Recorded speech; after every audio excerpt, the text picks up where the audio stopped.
Hi everyone, welcome to this week's webinar. What we're going to do is we're just going to wait just 1 minute, just for a few new joiners who are just coming through now. So we just hang on for maybe 30 seconds, or we'll just have a few last people join. That'll be perfect.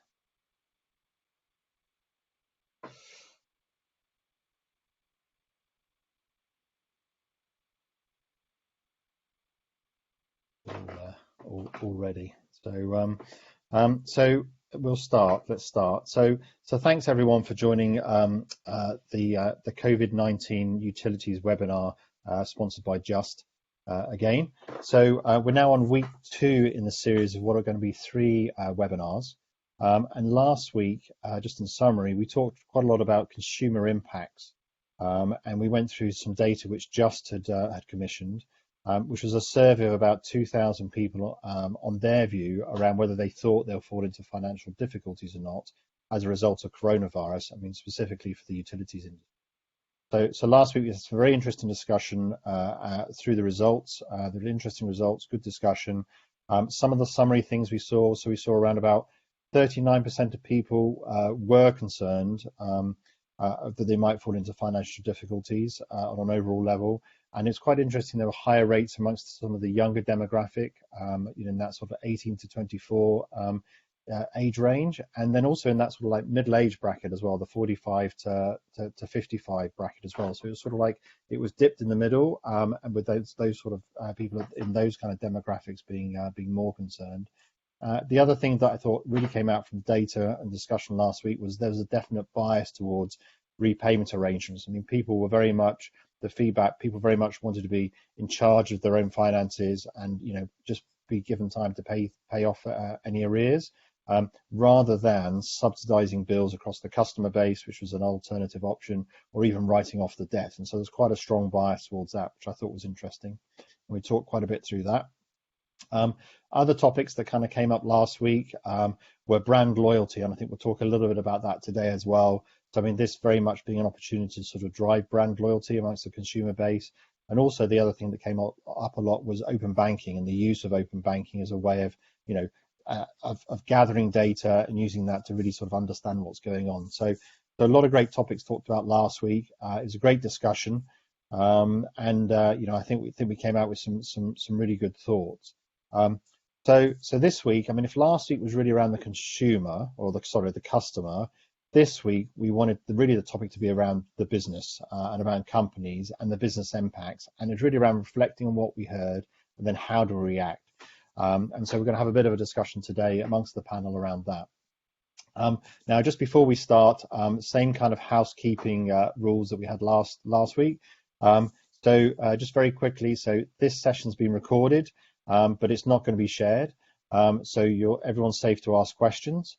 The panel members are visible and audible, but the attendees can't be seen or heard.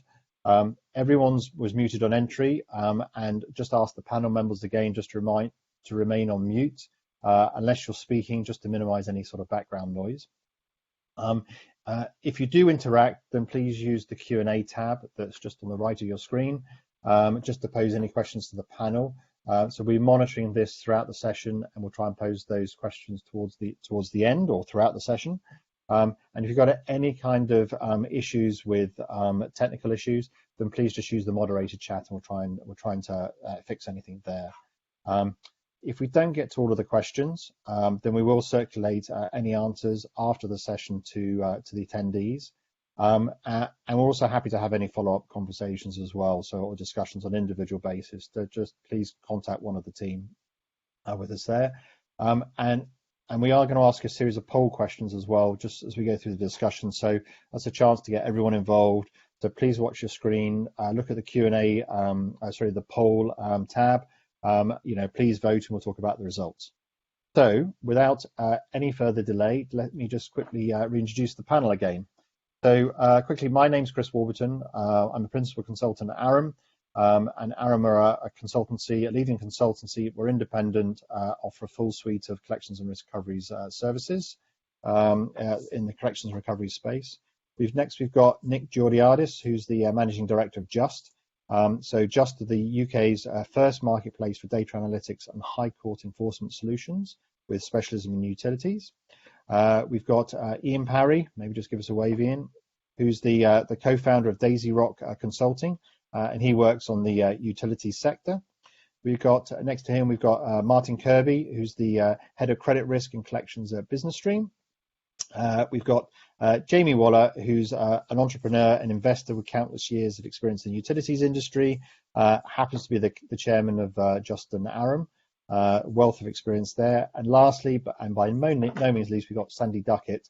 Give us a wave, Sandy, who's a long-time associate with Aram, currently working at Bold Energy, and has got a great depth of experience in the utility space.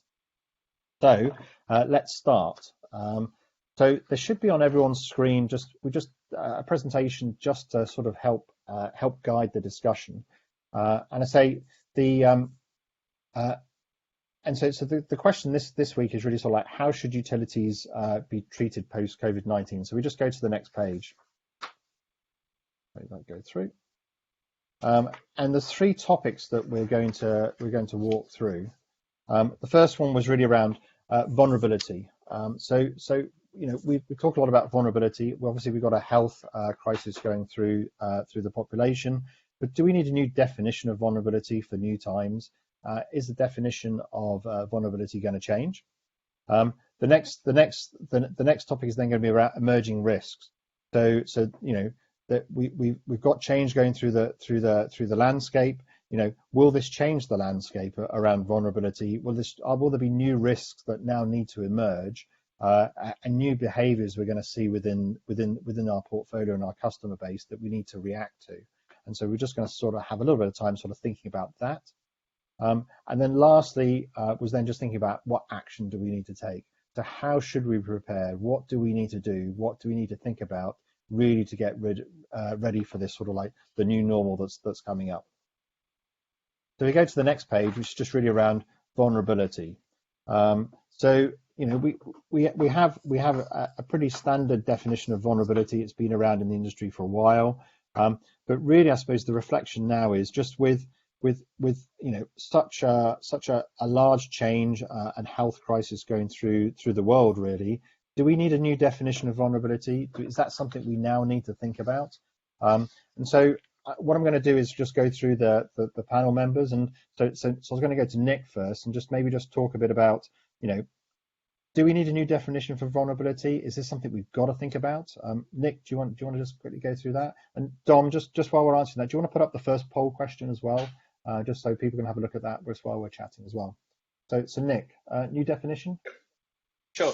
I don't think it's so much a new definition as to actually it's been fairly niche, and vulnerability has been a topic for a long time, but not the volume of people that are going to go through that is going to go through now. So I think actually these are going to get to be more mainstream strategies. And how do you identify someone there to be consistent? So my view is someone who is on a furlough and on 80%. Now, some people have very expensive travel to work, etc., and actually can be better off. Some people actually, that extra 20% is vital to cover their living costs and their family costs. So I think identifying vulnerable and the rules for identifying them and how you treat them are going to be critical in the future. Because one thing that people have got to do, if people can afford to pay, the businesses are vulnerable and need the people that can afford to pay. So I think that the big difficulty is not going to be necessarily a change, but it's a much bigger volume, identifying and verifying and categorizing, and the vulnerable is going to be key in the future. So you mentioned there a little bit about volume of customers. I mean, and that was actually the next on the list, and I was going to turn to Sandy just on that a little bit in terms of what's your view in terms of, do you think the volumes are going to change significantly? I mean, or are there going to be sort of like changes to the customer base that will be different than it was before? You got thoughts on that either? Or? Yeah, I think what we should remind ourselves of, I think there will be changes, but before the crisis, around 90% of utility customers paid their bills, Chris. Not Mm. always in time, and utilities need to find ways to help and retain those customers because retention is going to be important. And the utility sector doesn't have a great reputation. And I think this is an opportunity for the utility sector to start to change that, image. And that's going to be by helping the customers. We're going to see increases in vacants, and in the water sector in particular, the water retailers are actually encouraging customers to register their properties as vacant. Now that helps both the customer in terms of charges, but it also helps the retailer. So I think that's something that is on the increase. Most retailers will have seen a significant increase in DD cancellations. There'll be less growth in the prepayment population because of the lockdown, and there'll be an increase in pay on receipt of bill. That, coupled with a backlog in DC activity, litigation, enforcement, and debt sale, is going to create an increased demand at some future point. And I think it's important for utilities to think about how will they cope with that demand, because I expect customer contact to increase. I expect average handling time to increase, and I think there'll be imbalances between resource and demand. Okay. And we're talking a little bit about different categories of vulnerability that might come through. So, for example, we haven't necessarily seen, the full health impacts necessarily from, coronavirus necessarily flowing through. I mean, or even, I think, Nick, we were chatting a little bit earlier around, what happens if a sole proprietor gets ill, as an example. I mean, do you think we're going to see some of those kind of vulnerabilities come through as well? I mean, I'm not sure if we're seeing those yet. It's been more sort of tripping around some of the financial impacts, but do you think we'll see some of those? I mean, are those things we're going to have to react to? Is it going to fundamentally change volume? Is there anyone has a view on that?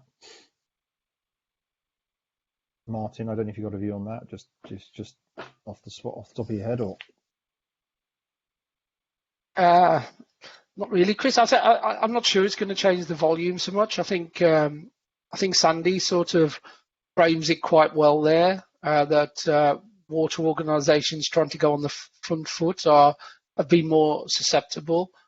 I see about 16 to 18% of our customers coming through at the minute as vulnerable, and we're going on the front foot to, in the UK, in England, make that vacant, and obviously not be able to do that in other areas.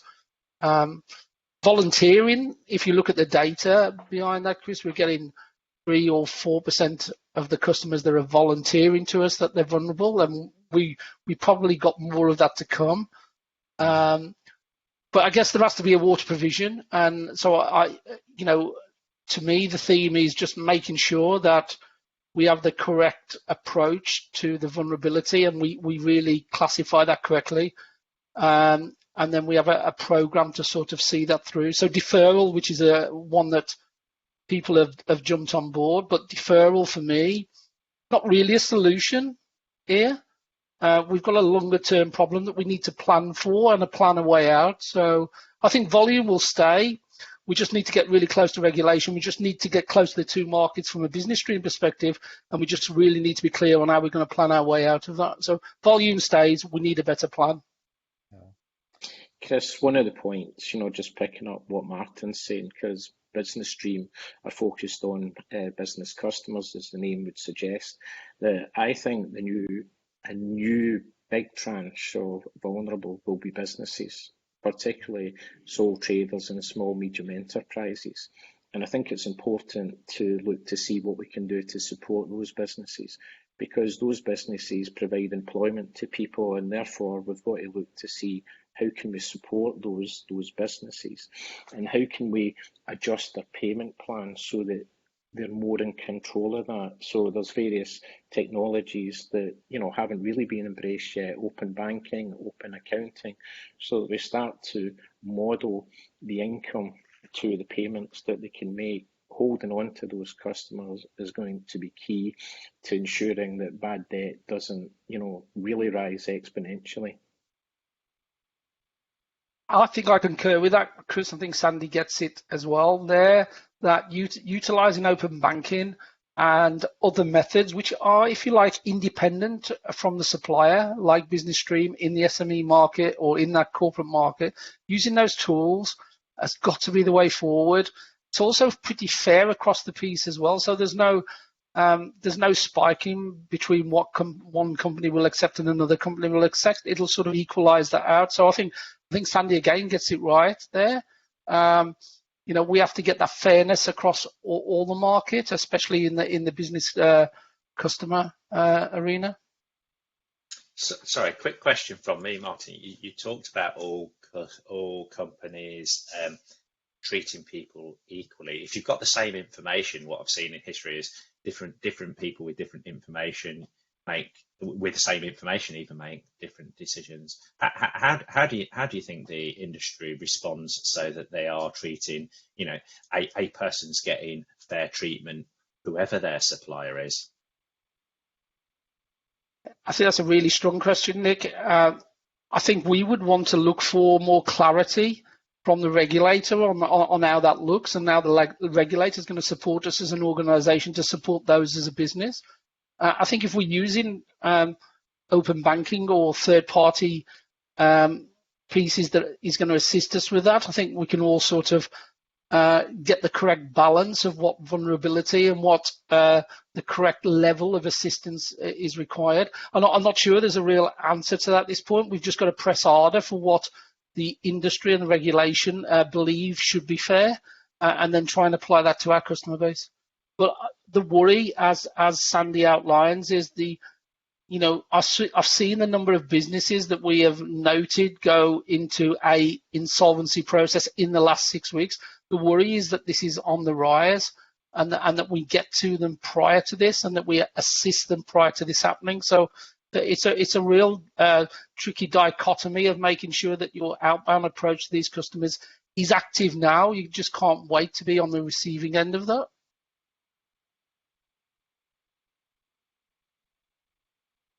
Just really around getting ahead of the curve, and there you're talking about financial vulnerability, whereas compared to what in the consumer world would be almost like traditionally would be, I suppose, things like mental health, medical vulnerability, those kind of things. And that's when I suppose there's vulnerability from a business point of view around insolvency, which is really that financial continuation. And I suppose, do we need to think about the difference between those two, between vulnerability and financial difficulty, particularly it's more of a consumer question, I think, than a business question. Ian, I'll just go to Ian. Have you got a view on that in terms of that, and maybe just also reflect a little bit on the energy sector as well?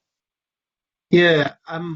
So for me, I think people in financial difficulties, they're just a subset within vulnerability. So it's even interesting that we're talking about it in the context of it being an overlap, when in reality it's just a subset. And I guess it's certainly in energy.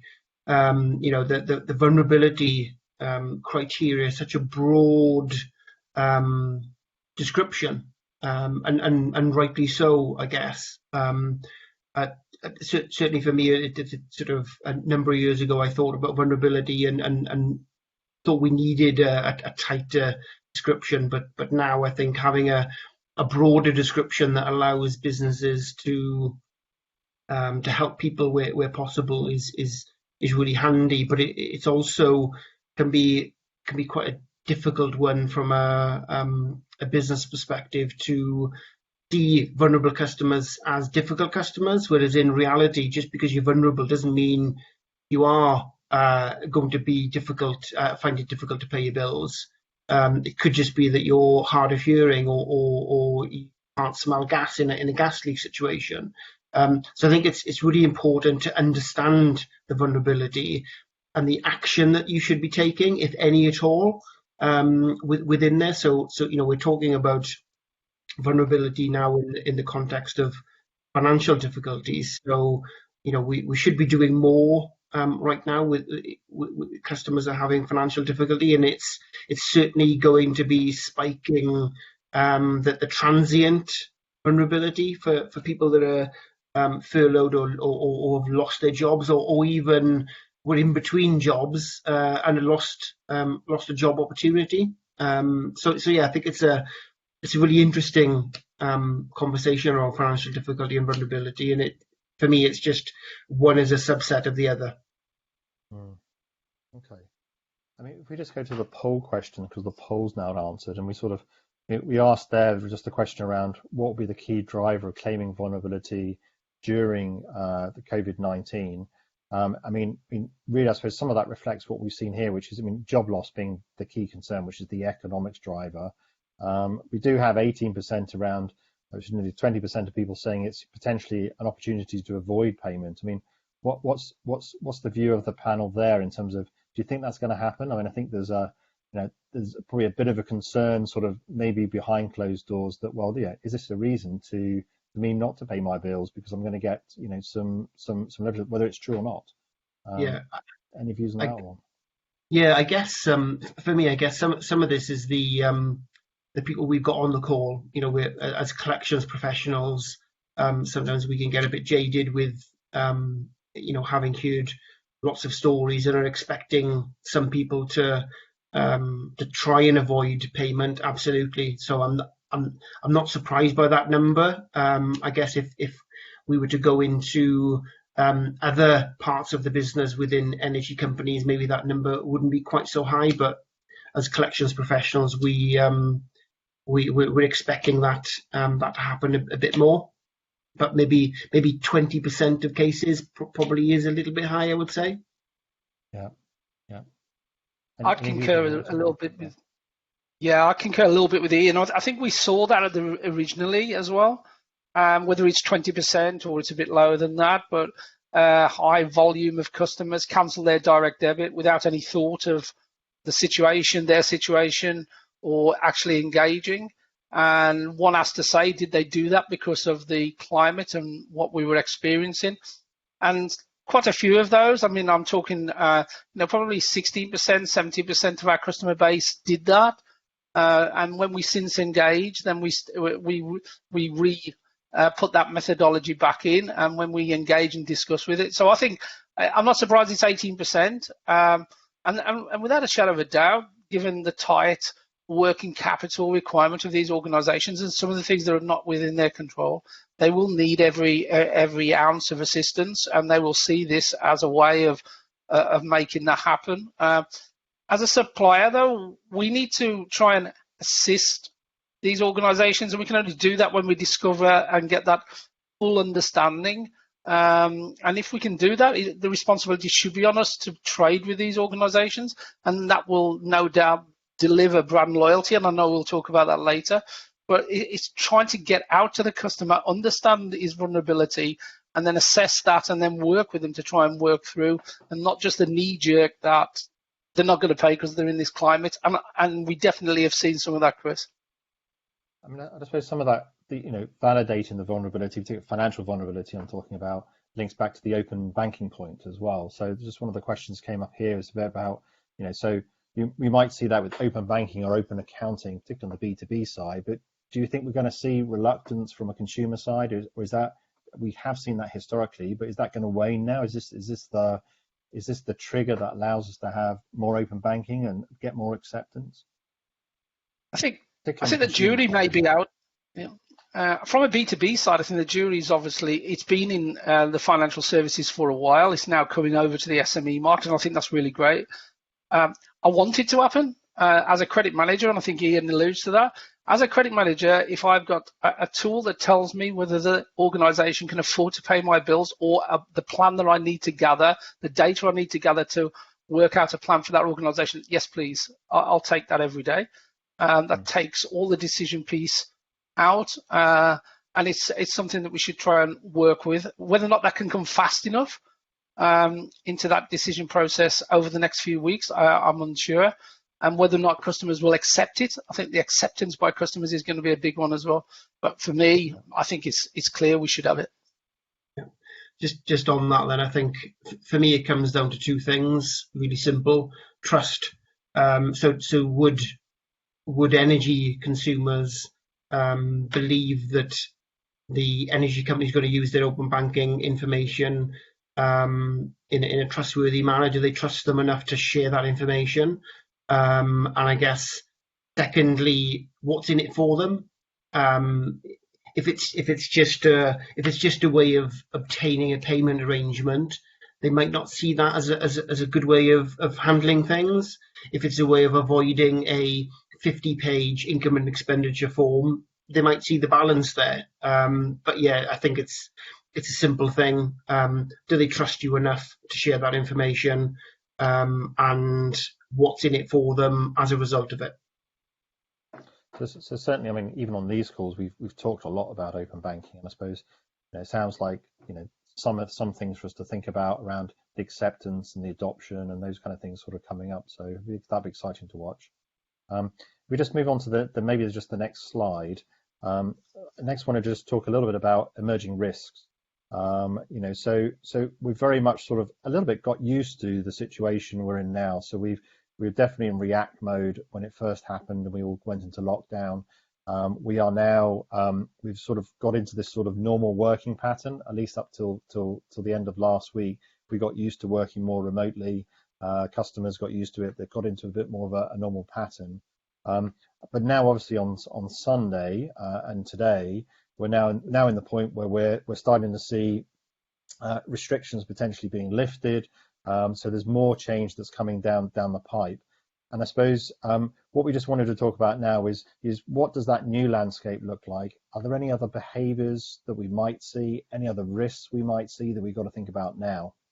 And just while we're chatting about this, I don't just put up the next poll question, just while we're going through this discussion. And that was just, whose job is it to define and verify vulnerability? So do as an audience, do we think it's the government's responsibility? Is it utilities companies? Is it the customer's responsibility to make a self-declaration, or are we going to leave it to public interest groups? So we'll just leave that poll up while we're chatting. So a lot of change going on. We're in a new landscape. I mean, one of the things we might see is potentially a second wave. I mean, I was going to point to Martin and just say, Martin, from your point of view, do you think we're going to see a second wave, or will those be the impacts? Do we have to think about that, or do you think we're out of the worst of it? You may have saw me shake my head, Chris. The thought of a second wave is a difficult one, I think, for most people around this table. I don't think we're out of it for sure. And I certainly know from my own organisation, we've not fully captured where we are. We've got some great plans about how to deal with it. We're operating as normal, even though we're not in the office like most other organisations. I think possibly we will get a second wave. That's my view. And I think we really have to be clear about the way we deal with the first lot of people. So we've got those plans and those projections well in place, ready to deal with the next wave. What I'm not sure about is whether regulation is dealing with it in a one wave or a two wave scenario. And that just causes a tad of delay for us while we wait to get their direction. So answer to your question, yes, I think there will be a second wave. I think a lot of the learnings from the first wave we need now to make sure are really embedded so we can deal with it well when this second wave comes. And I'm not sure we know when that is or the size of that at this point.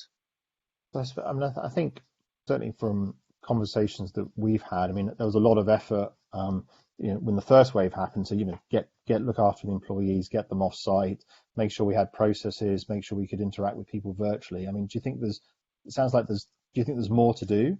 And certainly sounded like there's more to make that more robust now. What's your view around the scale of that? Is there still a lot more to do, or do you think there's that's something that we've got to concentrate on, or is it something you just think is already there? Either Martin or get some other views from the panel as well. From the corporate view again, Chris, and I'll just be short, we've got more to do. We've got to get in front of the customer. We've got to utilise that discussion. We've got to change that discussion from around payment to what is your situation today? What is your plan? Can we understand that? And then we have to help that customer. It has to be our first goal, is to assist that customer through that, drive the brand loyalty back into the organization, and then start to really plan longer term on how we deal with this as business stream, or how we deal with this with the regulator. So we've got to get more on the front foot. We've got to stop chasing the cash. We have to chase the cash anyway. We've got to stop chasing the debt because it's debt, but we've got to get really further down the food chain. And until we get those early conversations going, we're not going to be able to shape this, or if you like, get enough capacity to shape this and deal with it. That's what I think. And Sandy and Ian, maybe just go for a bit of perspective as well. Sandy, I would concur with what Martin's saying. There needs to be more proactive engagement. Yeah, utilities need to better understand customer circumstances. They need to start to think about, how do they accelerate digital strategies? How do they link to, account score and Validus, open banking, open accounting, and how do they ensure that they flex, the payment arrangements in line with customers' changing circumstances. So a key focus has to be, when they're looking at payment arrangements, thinking about, are they reasonable? Are they affordable? And are they sustainable? Because a sustainable piece will retain those customers. It will give you the opportunity to recover any debt that's outstanding. But most importantly, it will drive brand loyalty. And that is, that has been a tough ask within the utility sector over the last 10, 15 years. I'm going to come to Ian on brand loyalty in a minute, but before I do, Jamie, I just wanted to come to you as a business owner as well. It's kind of interesting to get your perspective around how companies, should prepare, and whether we need to prepare more, and just get any perspective on that, really. Do you think you got anything off the top of your head? Yeah, I have. I guess what worries me in these situations is that some companies behave differently or more appropriate than others. What tends to happen is the industry still gets dragged down by the worst behaving individual or the worst behaving organisation. So I think that's something that the utility sector needs to be focused on right now. Whatever the right way forward is that as many of them follow that process together, so that if anything does make the front page of the Daily Mail, for example, it's something that it's a process that all are following, rather than sort of, as we know, with a lot of collection activity, so that it's first past the post wins. What you don't want is 90% of the utility sector being reasonable and trying to do everything they can to help 10% go in hell leather to get the money through the door, and creating all of the bad press, which in turn drags the whole industry down with it. And I think that's something that's less easy to achieve because everybody has their own private businesses. Right, so there's that coordination between everyone, so it doesn't become the lowest common denominator. So good segue into brand loyalty, and I was going to go to Ian a little bit around that, around brand risks. I mean, we talked a bit about that last week around this is an opportunity to drive loyalty. Sandy's just touched on it as well. Thoughts around that. I mean, so we're going to have more brand risk as a result of that. I mean, even Jamie's just talked about it there in terms of lowest common denominator. Thoughts or? Yeah, and I think it's certainly it is a risk, but I would couch it more as an opportunity to develop your brand at this time. And what I'm seeing certainly across the energy market is there's a lot of messaging going out there around how safe and sustainable the business is at the moment.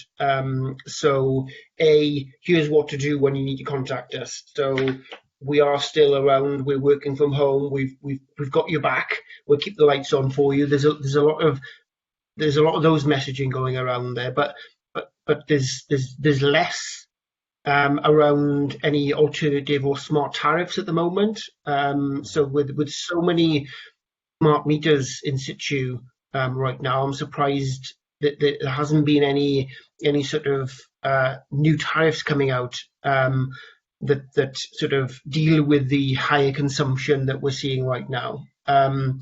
You see the likes of Orbit Energy as a sort of a new entrant, as a smaller business. They've got a tariff out there that's promising to put all the profits of that tariff to NHS charities. So there's some of this work going on, but it's very small at the moment. So I'm guessing the sort of the next few weeks and the next month or so, that message will become less about handling customers' fear and explaining that the lights will be kept on, and more going into how do they work with the brand? How does the brand help them? Are they willing to offer payment holidays? Are they willing to provide smarter tariffs to handle the higher usage? Do they understand the higher usage that they're going through at the moment? So definitely lots of opportunity. And I guess the other thing I'm seeing in the industry as well, obviously, is so whilst the energy companies are trying to handle customers, there's a lot of people that are worried about their roles, and there's tens of thousands of people being furloughed within the industry. So it's a difficult time. And obviously, lots of those guys that are being furloughed, they're consumers that buy energy in their own right and buy other things. So I think it's a difficult time, because they're having to develop their brands, they're having to provide that safe and secure messaging, but a lot of their guys are not working within those businesses as well. So yeah, lots of opportunity, but a tough time for the business. But it sounds like even on the brand side, it's a bit like the previous discussions, really, like how do we make it a little bit more structured? How do we start thinking about it being over the longer term? Have those tariffs, have those payment plans, have the processes in place around creating that long-term structure. If I just replay back what we kind of been thinking about here. So it's about creating a message that goes beyond that initial fear factor, and how they can be looked after, how they can manage their consumption, and that kind of utilizing the smart network right now. It doesn't seem to be being picked up just yet. Yeah. So you talked a little bit about data and smart data, and I was just going to move on to the last question around data. Just really around, that's really around using data to then inform usage, as an example. I was going to go to Nick. We'd had some conversations just really around whether things like even collections models are going to be, if you use segmentation as example. The data is getting corrupted. Do we have to start thinking about data and are there risks around that, and whether historical behaviour is still predictive of the future? Well, I think for the people that we've just been discussing, absolutely the models are broken, because they've had a shock to their system. They're in a situation, even furlough, we can't predict that. People are coming out of that in different phases. It's changing. Actually, historic models are broken for that whole sector of the moment. So I think the key is, and a number of the guys have talked about it, which is how do you get current data, reoccurring current data, so that you can monitor and help the consumer out of debt, because no one likes being in debt. No one likes being in this situation. I think the organisation is seen to be able to help them get out of debt is going to be the organisation that they'll have some brand loyalty to. And one thing I would like to pick up on that, I don't think this situation is somewhere where people should be trying to. It's almost a bit like party political. This should be a cross industry thing, that people shouldn't be trying to win on brand by how they treat people. People should be saying, actually, this is the way that people should be treated in our industry. And actually, I think that helps you as a brand, because at the moment you'll have different organisations being better or worse in different areas, and people will always pick on the worst area of each company. I think by setting a common framework, actually, you do build your brand because you sign up to a common framework as the best framework and it's agreed by everyone. I think this is the time to come together and build the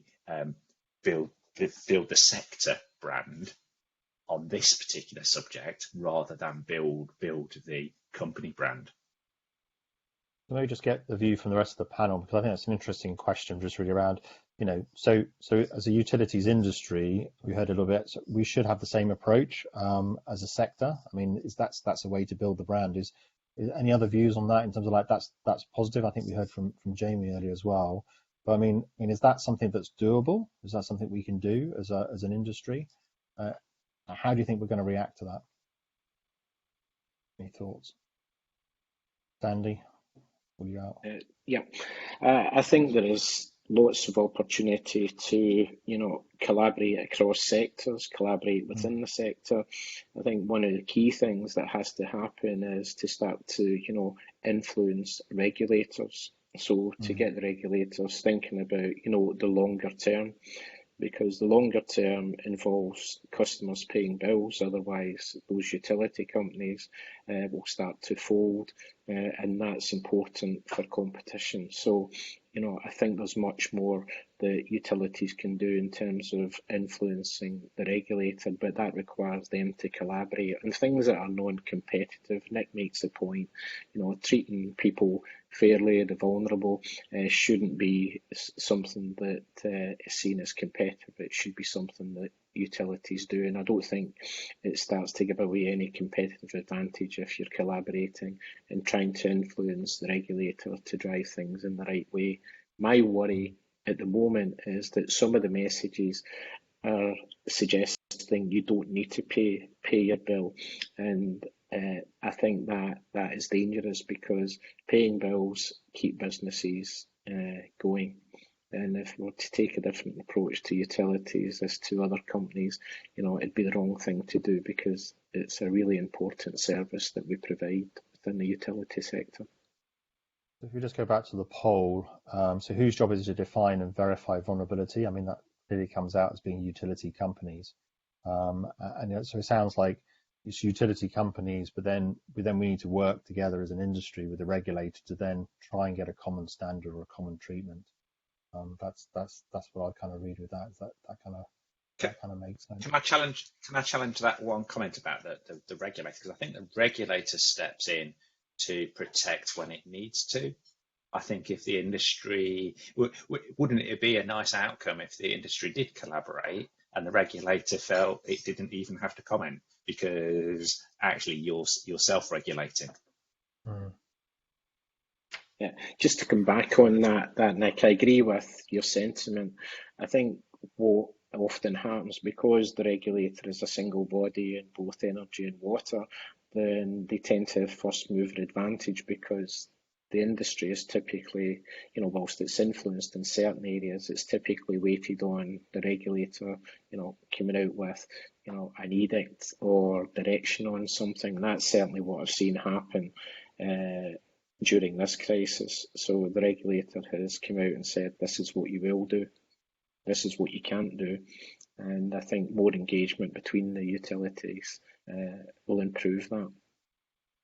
Okay.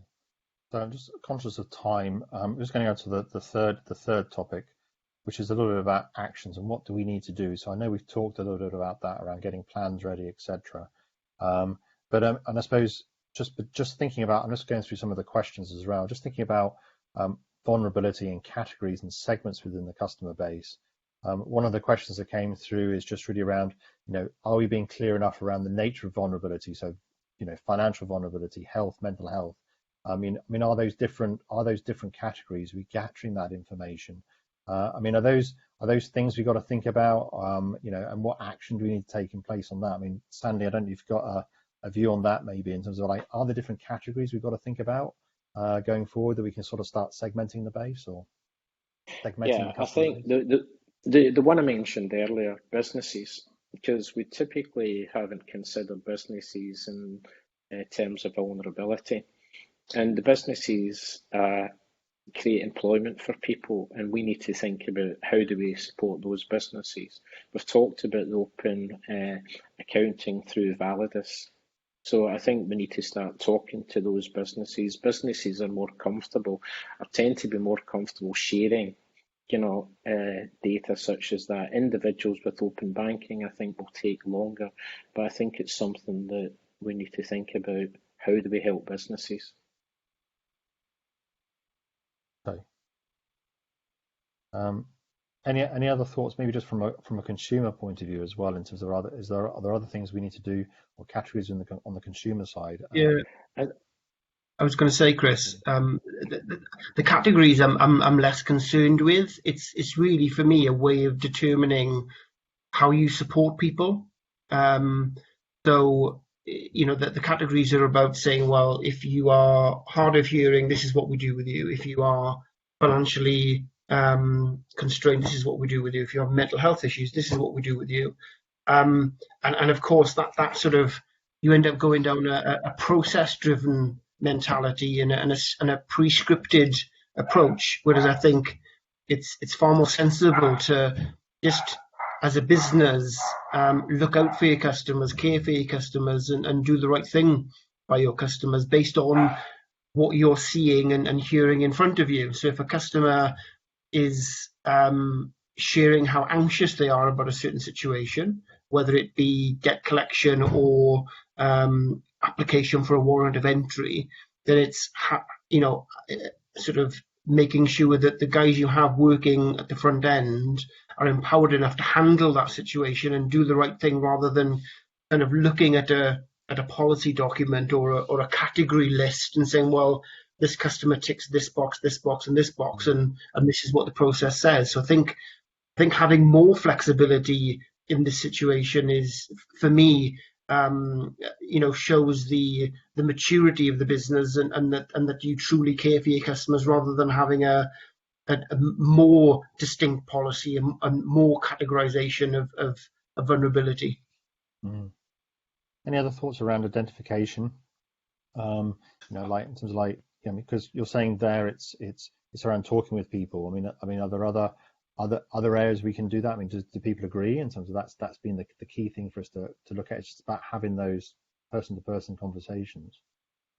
I think it's an information exchange over a period of time, because this is not a someone is A and then B. Actually, they're going to drift through this cycle. They're going to go through peaks and troughs, and it's going to be a long way out of it, longer for some than others. So it's having that either dialogue or information exchange to allow you to have the appropriate conversations at the appropriate times. So setting a 2 weekly call to someone that's just been furloughed to find out when they're not furloughed again might be stressful enough in itself. So how do you build that engagement model that suits an ever-changing situation?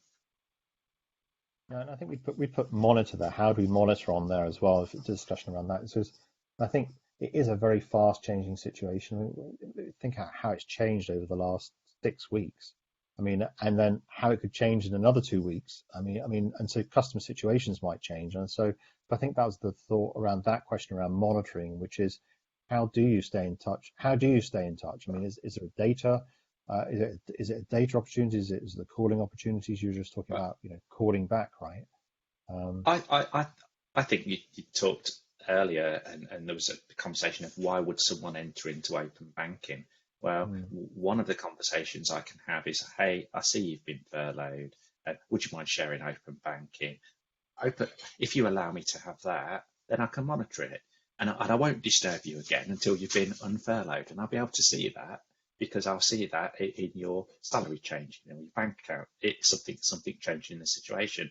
But actually, the advantage to people is some people will want to be left alone in this period, because it's going to be a hard time for them. And I should leave them alone whilst they're not got that ability. Yeah, Chris, it's Sandy. I think there's also scope, on the trust piece to collaborate, as many utilities do, with the third sector. I was speaking to the CEO of Citizens Advice, this week, and he was making the point that often the vulnerable customers don't understand what income streams they have available to them. And Citizens Advice have a statistic that shows that for every £1 that's spent on Citizens Advice, that they generate £17 of income for the people that come to see them.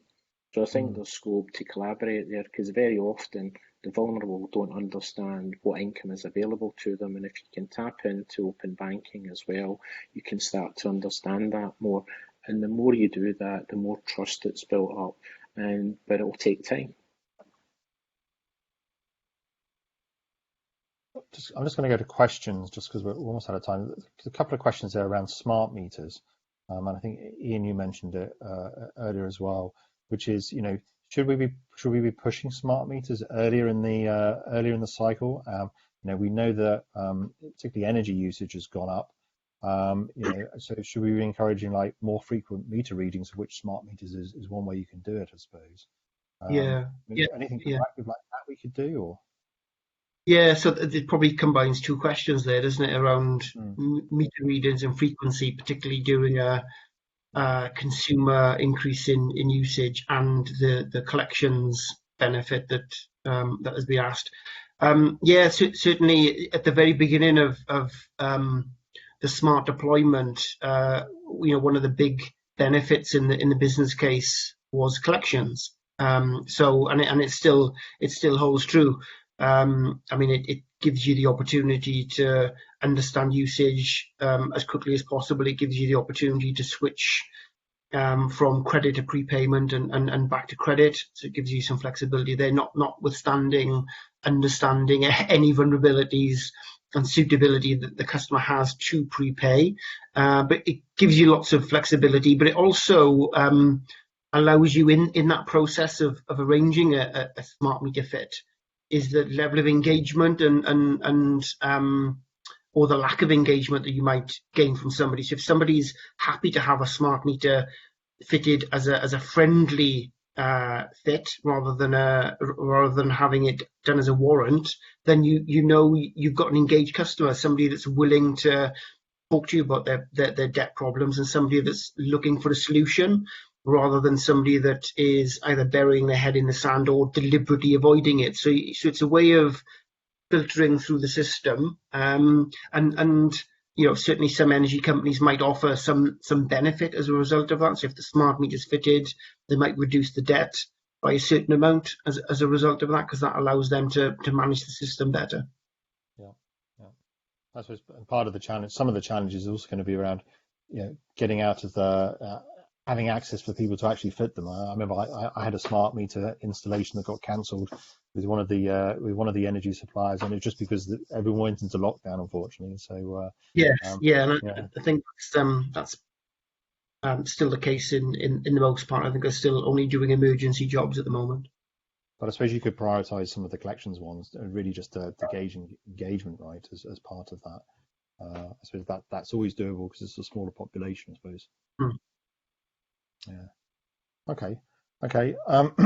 So I'm just going to go through if there's any other questions. So we talk about smart meter installations. I think so. We talk quite a bit about what can we do as a utilities sector. How can we do that? I mean, are there other things we can learn from? One of the questions is, are there things we can learn from elsewhere? Anything that we're not adopting as a utility sector that we could adopt? Anything that tools or techniques that really could be put in place? Any thoughts around that? Different approaches, for example. So open banking was one that's starting to move across. Any other thoughts of other things you think we could learn? Sorry, me again. I was going to say, not necessarily something we can learn from another industry, but I think certainly at this time, as an industry, as an energy industry, if the domestic businesses all agreed that they would remove the objections policy, so that's where if you have a debt with a certain supplier, they will not allow you to leave them for a better tariff with somebody else, and therefore not gaining a better price tariff. Now, at this time, if the industry all agreed that they will waiver the objections rule and allow somebody with a debt to leave you to another supplier, and as I say, therefore gaining a better tariff, I think that's certainly something I think would help consumers. It's one of those situations where a customer that is in debt will always pay more for their energy than somebody that isn't. So it just exacerbates the problem, and it doesn't allow them to gain access to the best tariffs in the market. Right. We're just thinking about change of supplier there. You're just talking about that, but there's also, I suppose, change in tendency as well. I just don't know if we've seen impacts as a result of the housing market essentially sort of stopping and moves, and then there was just a discussion this week around that starting to open up again. So I don't know if that's gonna that could be an issue that comes back maybe more than it was as a result of that. So I thought that's what I was thinking when you're going through that. So that might be the case too as well. Actually, okay. do you think there's benefit of a open COVID tariff? So to your point, Ian, the term I heard was it's expensive to be poor, because everything's more expensive if you've not got the money. Should companies think about a better tariff to help people at the moment, rather than have the stress and hassle of moving supplier? Actually, should it make it be easy if you allow them to, if they enter open banking, maybe I'll let you on the COVID tariff if you've proven that you're eligible for it. Yeah, I think there's certainly, as I was saying earlier, I think there's got to be something in it for people to gain access to it. I'd expect the marketing departments probably wouldn't call it a COVID tariff, but I take your point. Yeah, I think for me, it's just about gaining. If the business gains insight and information and can therefore help the customer as a result of it, then why not pay something back to them, whether that's credit onto their prepayment meter, or whether that's access to a better tariff, or lifting the restriction of an objection. But I think as an industry at the moment, they definitely think some things we can do overall, and there's got to be something in it for the consumer, I think. So that was a good question. That's actually going to be our third poll question. I know we're almost out of time, but I don't know if we just quickly put that up for a minute. So thanks for prompting, Nick. Just really around, I mean, what does the audience think around that? So do you think by having access to things like banking data, there should be a customized tariff? So it'd be good to just try and get people's view on that just real quickly before we end. But I think we're almost out of time. We're almost at the hour. I particularly wanted to thank everyone from attending again. So just while we wait for the results for that to come through. I think it's been another informative discussion. I think there's been a couple of good ideas sort of being shared, being very informative. Good to get an industry view. I think for me, definitely the theme came across was around industry collaboration. I think it sounded like there were definitely more things to do. We've got to think a bit about not just how did we get through the last 6 weeks, but how do we now think about creating systems going forward? Be it in terms of our processes, be it in terms of tariffs.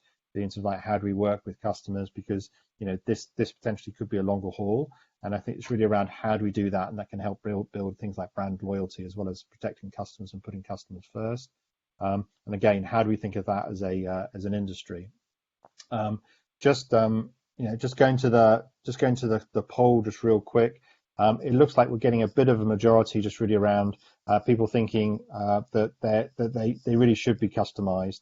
And changing tariffs if you do give access to things like open banking. So what we'll do is we'll just leave that open now, and we'll publish results afterwards. So thank you very much everyone for attending. As I said, this is the second of a series of 3 webinars that we're going to do.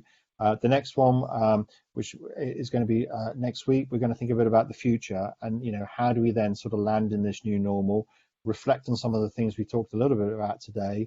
So we'll expect to sort of talk a little bit more about that next week and put a bit more flush a little bit more detail around that next week as well. So please do drop myself, anyone in the Just team, a note. If there's any topics of interest that you want to sort of explore a bit further, or any kind of feedback as well, and we will be dropping a survey after this as well. So please respond to that. That's how we can improve what we do. So thanks everyone for attending. Thanks very much. Thanks everyone for the contribution. Thanks everyone for being there and listening. I hope that was useful for you, and have a great rest of the week. Okay, thanks everyone.